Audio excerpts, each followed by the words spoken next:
Our motion is table, that there be 2 minutes equally divided between the votes, and all after the first vote be 10 minutes votes. Finally, the Senate then resume the motion to proceed to count number 446 S3369. Is there objection? Without objection, so ordered.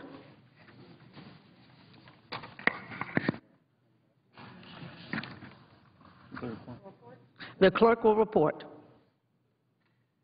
Counter number 341 S2237, a bill to provide a temporary income tax credit for increased payroll and extend bonus depreciation for an additional year and for other purposes. Madam President, I note the absence of quorum and ask the time be charged equally against proponents and opponents. Without objection. The clerk will call the roll. God.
Madam President, The senator from Iowa. I ask that the calling of the quorum be suspended. Without objection. President Obama and his administration claim to be open and above board in its actions. Just as recently as July 1, the White House Chief of Staff, Jack Lew, told a television audience, quote, "This administration has been the most transparent administration ever," end of quote. So I come to the floor now to say that this simply is not the case, and I'm going to highlight an outstanding example of how this is not the case. Last month, an attorney with the Department of Justice from the Civil Rights Division attended a public meeting in Louisiana, a public meeting in her official capacity. Before the meeting began, this attorney, Rachel Reniski, reportedly asked whether any representative of the media were present at this meeting. A reporter from the Daily Iberian identified himself. This Justice Department attorney then announced, quote, You can quote those who speak, but you can't quote me, end of quote. On that basis, does the Justice Department presume to tell a reporter who can be quoted at a public meeting? The reporter had the same question.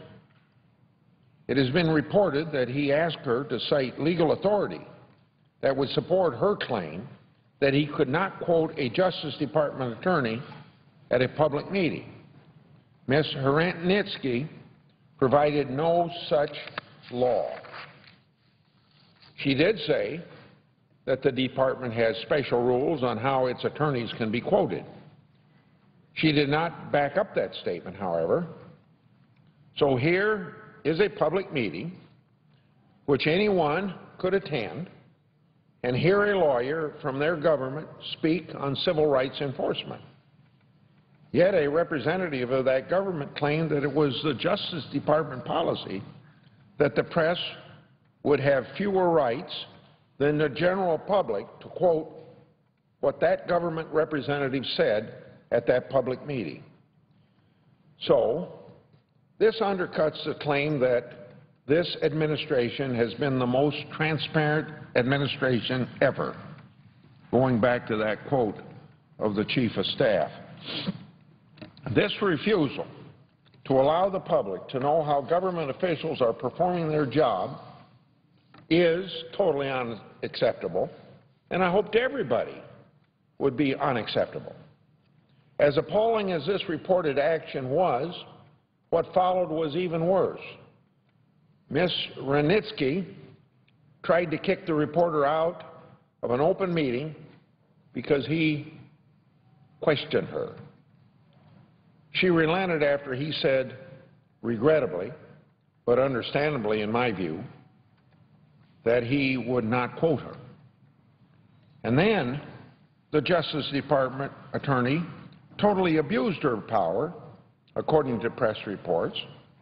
She told the reporter that she could have the Justice Department call the newspaper's publishers or editors and say something like this, quote, "You don't want to get on the Department of Justice bad side," end of quote. That statement represents raw abuse of power. We expect the Justice Department to investigate law-breaking and pursue appropriate cases without regard to politics. Threatening to use the power to bring a criminal case or civil action against any entity because it had the temerity to insist that the Department of Justice obey the First Amendment is outrageous. The Department has protested to the Justice Department. The newspaper has protested and has not, to my knowledge, received any response. The Department's public comment on the incident does not deny that any of the reported statements were made. That the Civil Rights Division and the Department of Justice have not committed to allowing the press to quote its attorneys at public meetings a month after one of its attorneys has claimed that it is the Department's policy not to permit such reporting is completely unacceptable. Now, you have to ask, what does the Civil Rights Division want to hide? I have received many complaints concerning the enforcement actions of the Civil Rights Division. When the division's attorneys will not allow themselves to be quoted, we can only conclude that they are saying things about enforcing the law that the American people would never accept. There are no statutes that deny the media the right to quote statements of Justice Department officials that are made at public meetings. If there were, they would violate the First Amendment's protection of freedom of speech, as well as protection of freedom of press, and there should be no Justice Department policies to that effect either, and for the very same reason. This administration says that it is transparent. It wants people to believe that, but then it wants to prevent the press from reporting what it says in public. To carry out that plan, it threatens those reporters with a politically motivated legal action. That is thuggish, not transparency. To the extent that the Department has a policy of preventing the press from quoting the statements of its attorneys at public meetings, that policy should be reversed immediately and comply with the First Amendment. And whether it has a policy or not, the attorney who claimed that such a policy existed and tried to expel the reporter from a public meeting because he might quote her and threatened the reporter for getting on the Department of Justice's bad side, that employee should be appropriately disciplined. I suggest the absence of a quorum. The clerk will call the roll. Mr. Gaga.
Mr. Alexander.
Madam President, Senator from North Carolina. I request that the quorum call be vitiated. Without objection. Madam President, I rise today to speak in support of the Small Business Tax Cut and Job Creation Act. Families throughout North Carolina are facing a difficult economy right now. And I've said repeatedly that the people of our state cannot wait until after the election for Congress to work on solutions to speed up our economic recovery. And that's why I'm pleased that the Senate has agreed to consider this small business legislation. This is a bill that will help North Carolinians get back to work this year in industries such as healthcare, finance, construction, manufacturing, and retail. This legislation supports businesses that expand payroll or invest in new equipment.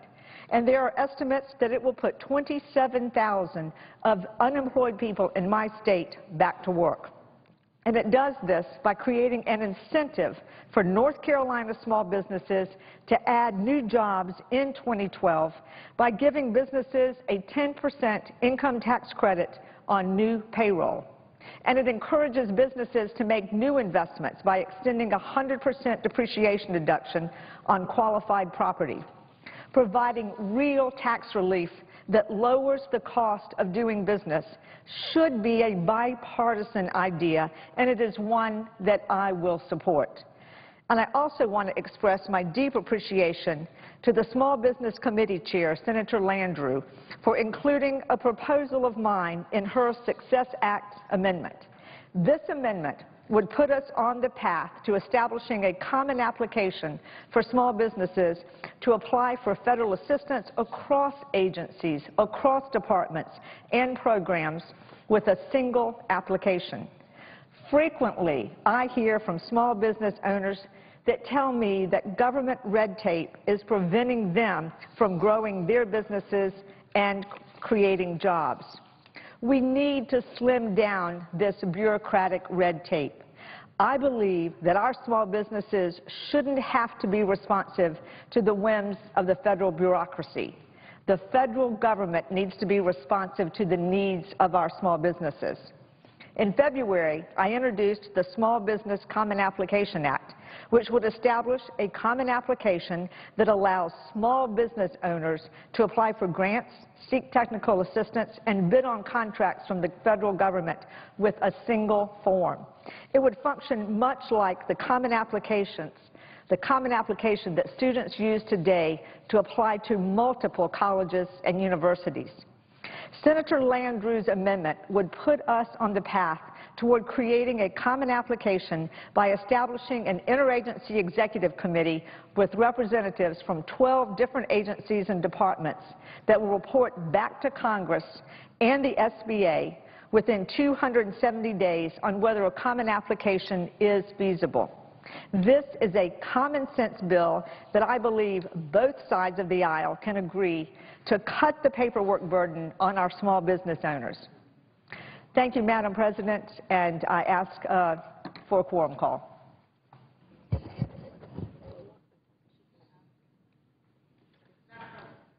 Senator from North Carolina. I ask consent that all time spent in quorum calls be equally divided. Without objection. Madam President, I ask for a quorum call. Clerk will call the roll. Mr. Akaka.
Madam President.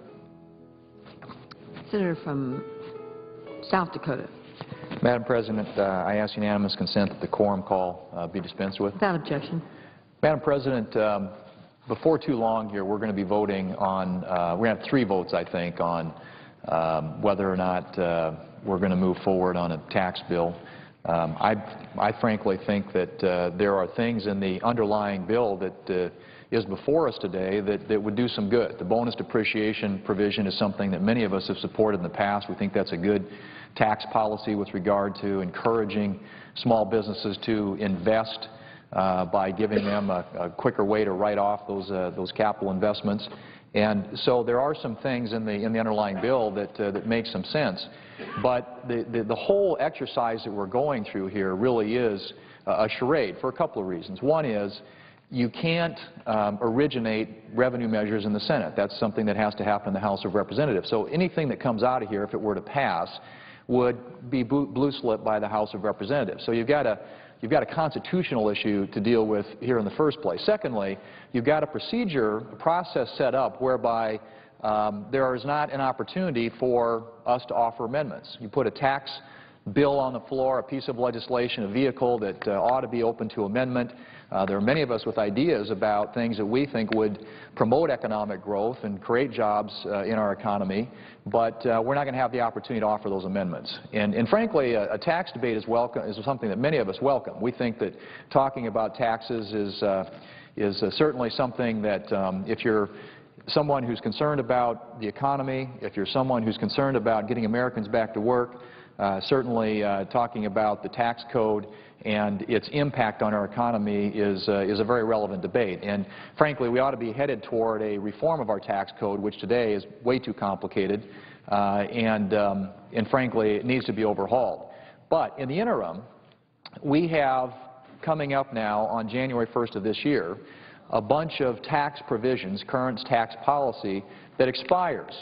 And in anticipation of that, we've got a lot of businesses who are very concerned. There's an uncertainty out there among job creators in our economy about what's going to happen on January 1st. And is Congress going to act to put off these tax increases that will occur on January 1st, or are they going to allow them to go into effect, in which case many businesses would be dramatically impacted by having higher tax burdens, making it more difficult for them to create jobs. And I don't think there is anybody out there, those who study economics, even those of us who don't, just as a matter of common sense, on a very practical level, that would think that raising taxes on people who create jobs, on small businesses, would be something that would be good in an economy that you're trying to get back on its feet, trying to get to recover. And in fact, a couple of years ago, the President of the United States in 2010 said that it would be a blow to our economy if tax rates went up on small businesses. Well, that was back at a time when economic growth was a little over 3%. Well, here we are 2 years later. Economic growth is much slower. We're growing at a more sluggish rate, about 2%. There's a concern that even is going to slow down as we approach the end of the year. And yet we've got this threat hanging out there on the horizon, looming, of higher taxes on small businesses, the very people that we rely upon to get Americans back to work, to create jobs, and to get this economy growing again. And what we ought to be thinking about is what can we do to promote economic growth. We ought to be thinking about what are those tax policies that we can put in place, and I hope that that will be the purpose of tax reform when we get there.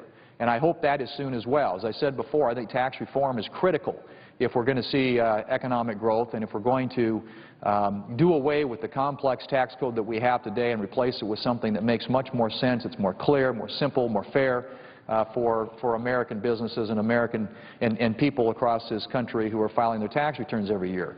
But we ought to be looking at what can we do to promote economic growth. All of our tax policy ought to be oriented around getting this economy growing and expanding again, because in so many ways that helps address many of the other problems that we're confronting. We've got this huge, out-of-control debt problem.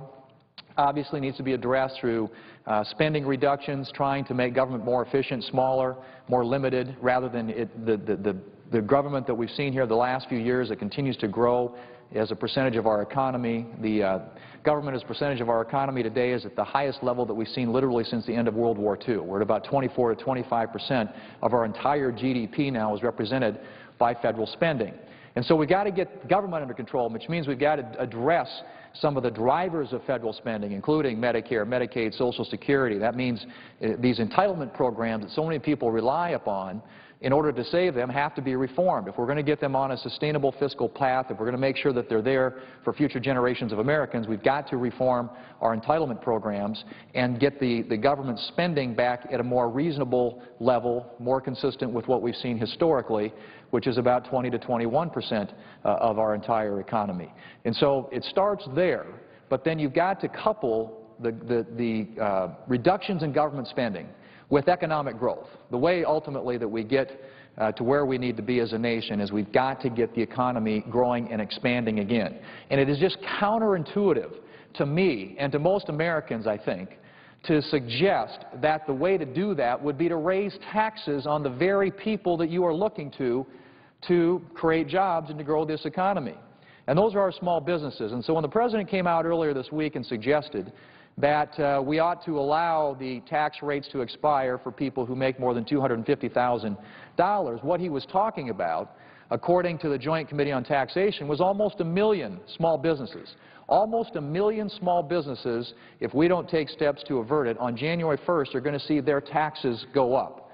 Now, those small businesses that I'm referring to employ 25% of the American workforce.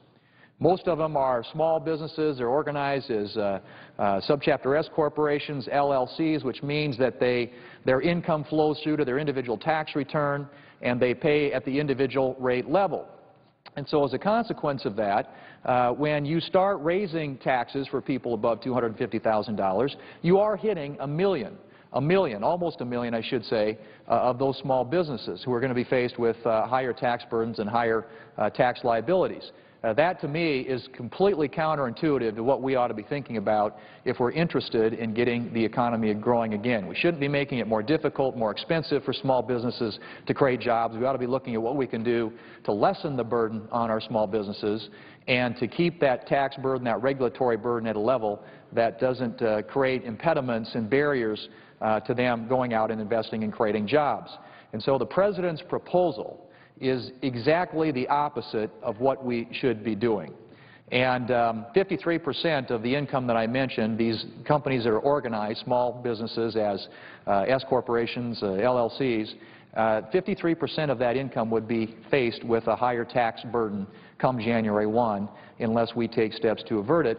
And what the President proposed essentially was allowing taxes to go up on those very small businesses. And so I hope that not only will we turn down the President's proposal, but that we will be thinking about things that we can be doing that would simplify the tax code, that would lower rates that businesses in this country pay, and provide incentives for them to get people back to work in this country.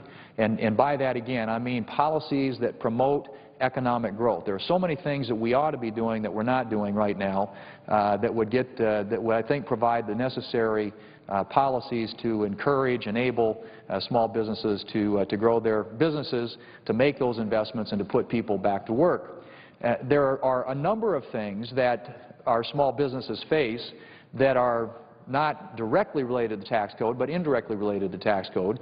Those are regulatory burdens. We hear about those all the time. There are more and more agencies that are spinning out more and more regulations, making it more difficult, more expensive for our small businesses to create jobs. Regulatory reform, I think, ought to be part of an agenda here that again, if we're serious about policies that will grow our economy, we ought to be dealing with those out-of-control, overreaching regulations that are creating excessive burdens for our small businesses, and then couple that, as I said, with tax reform. One of the burdens that we placed on small businesses here of late, of course, is the Obamacare legislation, which passed a few years ago. And there's been some debate about the question of whether or not the individual mandate is a penalty or whether it's a tax. We know one thing. It is a cost that is going to be borne by a lot of people across this country. We also have the mandates, the requirements that are imposed upon small businesses. We call them employer mandate. That also is going to increase the cost of our small businesses the cost of doing business for our small businesses out there. All of these things that have been put in place drive up the cost of doing business, make it more difficult, more expensive to create jobs in this country, rather than looking at what can we do to make it less expensive and less difficult to create jobs. The health care bill, we talked a lot about the individual mandate, who gets impacted by that. And by the way, according to again, the Joint Committee on Taxation, 77% of the people who would be impacted by the individual mandate tax are people who make less than $120,000 a year. Now, the President promised when he was running for office that he wouldn't raise taxes by, on anybody who makes less than $250,000 a year. Clearly, one of the many broken promises in the health care bill was the individual mandate and its impact on the very people that he said he wouldn't raise taxes on, middle-income Americans, those who make less than $120,000 a year, who, again, according to the Joint Committee on Taxation, are 77% of those people would see higher taxes. And it's a significant amount of tax, $54 billion over the next 10 years.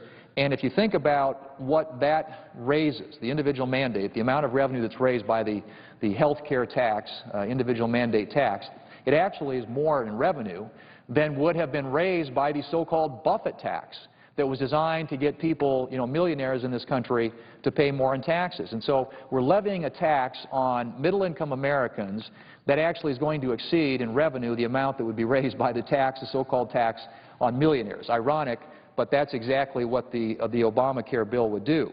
But in addition to that, there are a whole series of other taxes that are imposed on people across this country, and many of them strike at middle-income Americans. There's about $250 billion in taxes that are imposed on our economy that would be passed on, in many cases, to consumers in this country and impact and raise the cost of health care. Obviously, these are taxes on health insurance plans, taxes on pharmaceuticals, taxes on medical devices, taxes on tanning services, taxes on self-insured health plans.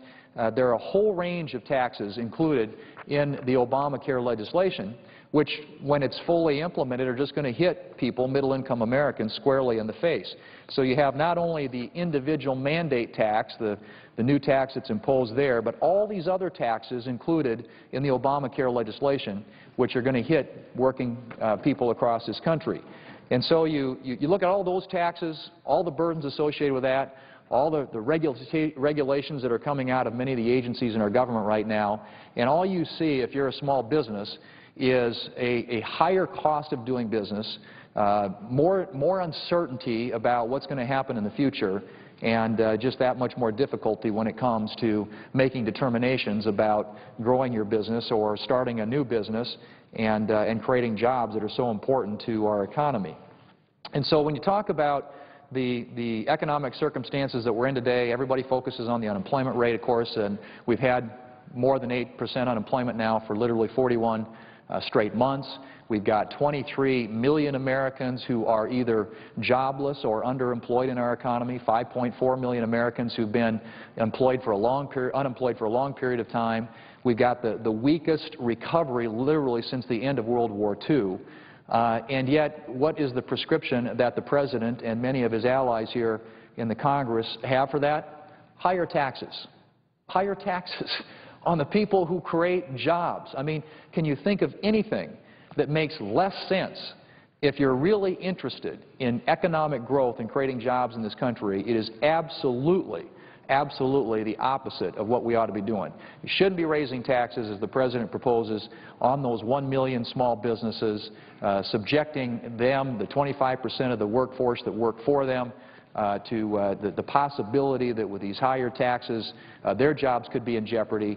What we ought to be doing is looking for ways to provide certainty, extend the rates that exist today so that small businesses who are out there trying to make decisions about what they're going to do in the future know for sure what the rules are, but more importantly, also know that their taxes are not going to go up on January the 1st.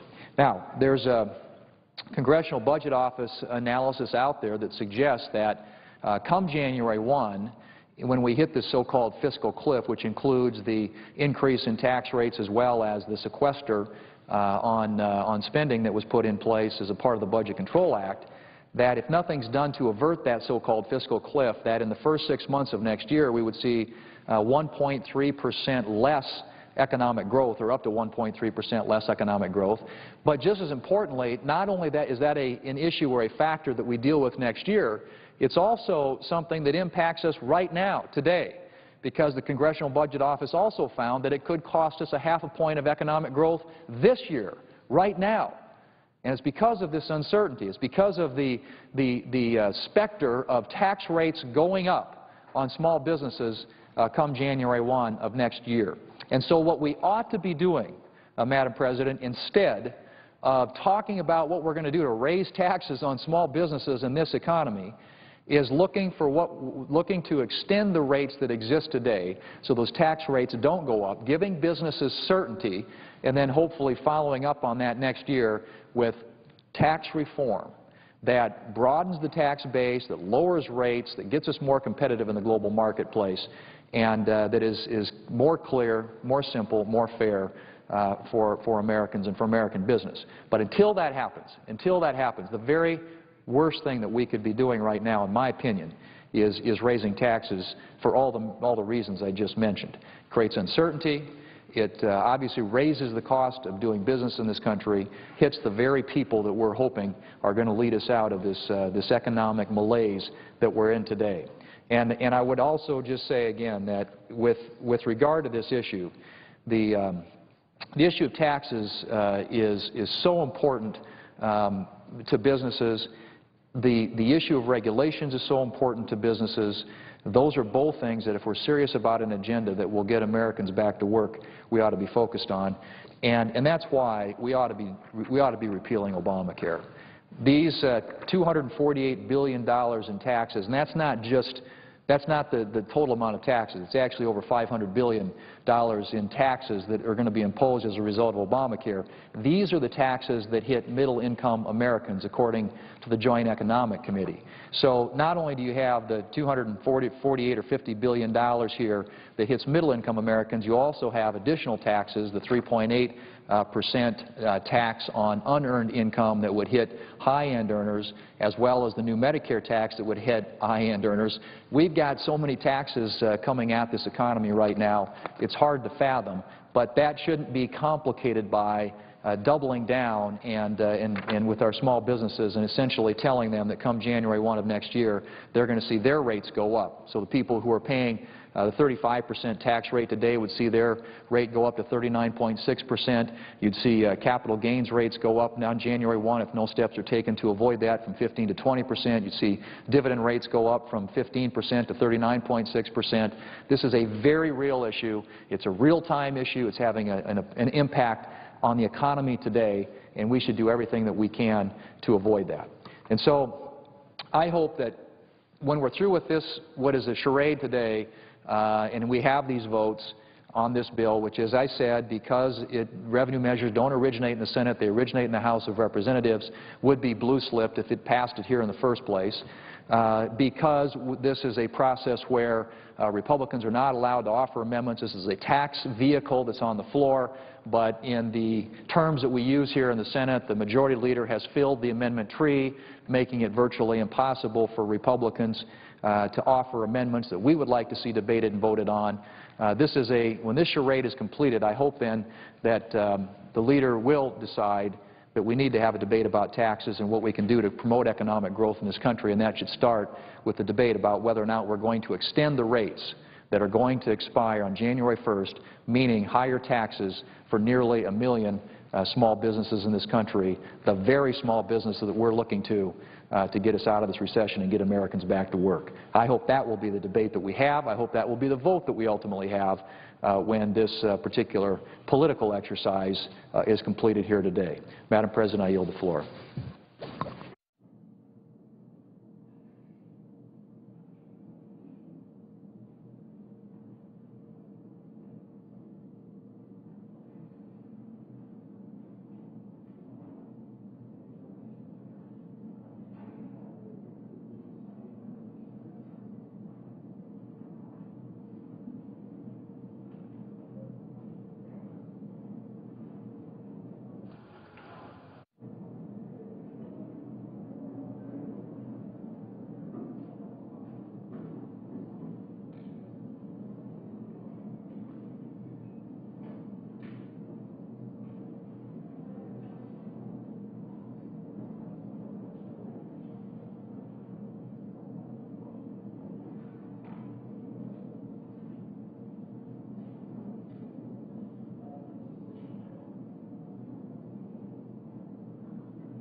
Madam President.